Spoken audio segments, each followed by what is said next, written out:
menurut mereka kenapa saya pantas dapat visa kerja di Hong Kong.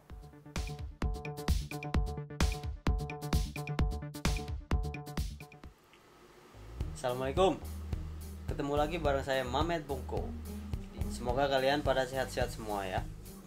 Di video kali ini saya bakal jelasin awal mula saya bisa berkarir di sebuah hotel berbintang di Hong Kong. Nah, langsung aja ya.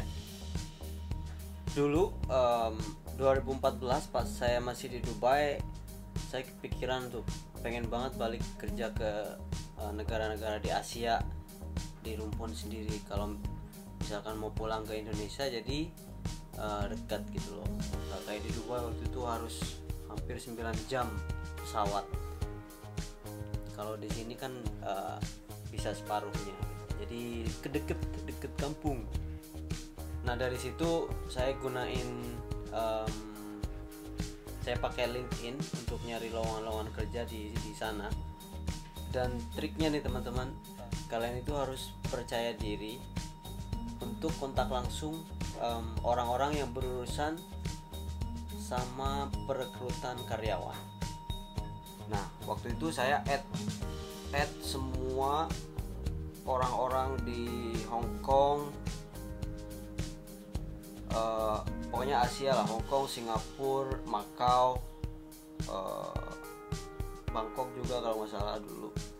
Pokoknya saya add semua orang-orang hotel itu di bidangnya. Saya kerja di tata hidang, jadi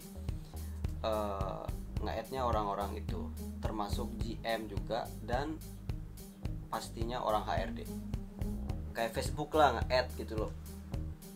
Nah kalau kalian udah di approve sama mereka, itu otomatis kalian bisa kirim pesan langsung. Udah temenan, saya approach langsung, saya tertarik untuk bekerja di perusahaan Anda. Nanti saya tunjukin salah satu atau beberapa percakapan saya ke orang-orang yang berurusan langsung di perekrutan karyawan itu sendiri.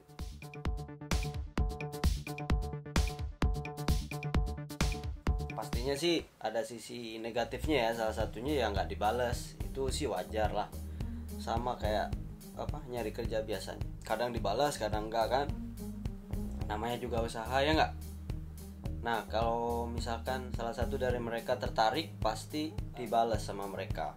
Udah deh, tinggal ikutin aja prosesnya gimana. Misalkan suruh kirim CV, ntar pasti mereka kirim akun emailnya ke kalian. Udah tinggal ikutin aja prosesnya gimana. Nah kebetulan dari situ juga saya dapat peluang kerja di Macau. Proses perekrutannya untuk kerja di hotel di Macau itu sebenarnya nggak terlalu susah, asal dokumen basicnya lengkap. Sebenarnya itu aja sih. Skip cerita nih, pas di Macau hampir 2 tahun saya dapat peluang untuk kerja di Hong Kong. Tapi prosesnya itu super duper susah banget. Karena apa? Karena pemerintah Hong Kong itu sebenarnya lebih memilih ngasih kesempatan ke citizen mereka atau orang-orang lokal di sini atau yang punya Hong Kong ID. Makanya proses pembuatan visanya itu susah banget. Ini kasus pribadi saya ya. Dapat peluang kerjanya juga sama dari message orang di LinkedIn juga. Jadi kalian juga harus aktif gitu loh. Nah, skip cerita nih, kesulitannya menurut pemerintah Hong Kong untuk dapetin visa kerja di Hong Kong itu, menurut mereka kenapa saya pantas dapat visa kerja di Hong Kong. Kan masih banyak kandidat lokal di sini. Intinya gitu loh. Dan inti jawaban dari itu semua adalah apa yang membuat saya selangkah lebih baik dari kandidat lain, termasuk kandidat lokal itu sendiri. Pengalaman saja tidak cukup, teman-teman. Harus ada dokumen-dokumen atau sertifikasi yang valid yang kalian harus siapkan. Jadi apapun yang kalian taruh di CV kalian itu harus ada dokumennya, ada istilahnya, ada buktinya gitu loh. Misalnya kalian pernah training di mana, pernah ikut kompetisi segala macam. Kalau pernah, kalau belum ya apa aja pokoknya yang ada bentuk dokumentasi yang bisa kalian buktikan kalau kalian itu selangkah lebih baik dari kandidat yang lain, termasuk kandidat lokal di Hong Kong. Dan harus diperhatikan juga dokumen-dokumen tadi itu harus bahasa Inggris, harus ada di bahasa Inggris. Misalkan kalau kalian punya ada yang di bahasa Indonesia, tinggal di legal translator gitu, banyak kok di Indonesia, atau kalau kalian kerja di luar negeri di konsulat masing-masing pasti ada, atau bisa juga bahasa Cina sih. Nah, satu lagi nih yang penting, yaitu surat keterangan kerja di tempat kalian kerja dulu, bisa atas nama perusahaan atau referensi langsung dari manajer kalian. Nah, kalau semua udah disiapin, udah lengkap nih, HRD atau direktur yang ngurus perekrutan kalian itu, mereka pasti bikin surat gitu ke imigrasi atau pemerintah di Hong Kong, kayak apa ya, open letter apa, pokoknya surat permohonan gitu loh, kalau profil kalian itu pantas dapat kerjaan atau dapat visa kerja di Hong Kong. Nah, waktu itu semua udah siap nih, dokumen udah siap, tinggal apply ke imigrasi. Dan satu lagi dokumen yang harus saya siapkan waktu itu surat keterangan mengundurkan diri atau resign ya.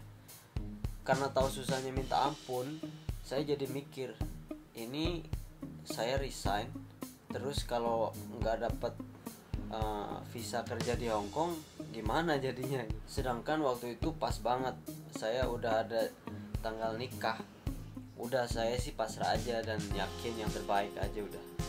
Dan setelah tanggal nikah diganti 2 kali, di bulan ketiga waktu itu saya nunggu itu dapat telepon dari HRD kalau visa saya di approve dan dapat durasinya itu selama 2 tahun finally. Dan perlu diketahui nih teman-teman, proses nunggu visa itu biasanya 4-6 minggu. Dan bayangin dong, saya nunggu sampai hampir 3 bulan dan harus ganti tanggal nikah itu sampai 2 kali finally. Ya, it's a long journey lah. Nah, tapi bersyukur juga sih bisa kerja di Hong Kong. Dari yang saya semua jelasin tadi emang susah, apalagi kalau untuk regular staff di hotel, misalnya housekeeping, public attendant, waiter gitu-gitu, sebenarnya susah banget dapat visanya. Jadi intinya saya itu dalam berkarir berproses alami aja gitu loh, no shortcut, kerja keras, banyak belajar juga, dan yang paling penting gunakan sosial media dengan baik biar bisa build your own reputation, bangun reputasi kalian sendiri dengan baik gitu loh. Karena apa efeknya pasti ke karir kalian sendiri, mau positif atau sebaliknya gitu loh. Tadi saya bahas itu sebenarnya networking sih. Saya dapat kerja di Hong Kong itu karena saya giat banget networking sama orang-orang gitu loh. Nggak kenal nggak apa-apa, asal yang kalian sampaikan, yang kalian post itu di sosial media kalian itu yang positif gitu. Oke lah, makasih banyak udah mau nonton dan dengerin ya, awal mula saya bisa berkarir di Hong Kong. Saya mau nitip video ini di YouTube, mudah-mudahan berguna buat teman-teman yang mau berkarir di luar negeri, khususnya Hong Kong. Dulu saya pertama kali kerja ke Arab itu bayar agen, dan sekarang jalan sendiri gitu, usaha sendiri. Kalau suka di subscribe, kalau enggak ya nggak apa-apa, nggak usah marah-marah. Kalau kalian ada pertanyaan seputar ini, bisa kalian komen aja, nanti saya jawab satu-satu. Alright, then see you in the next video.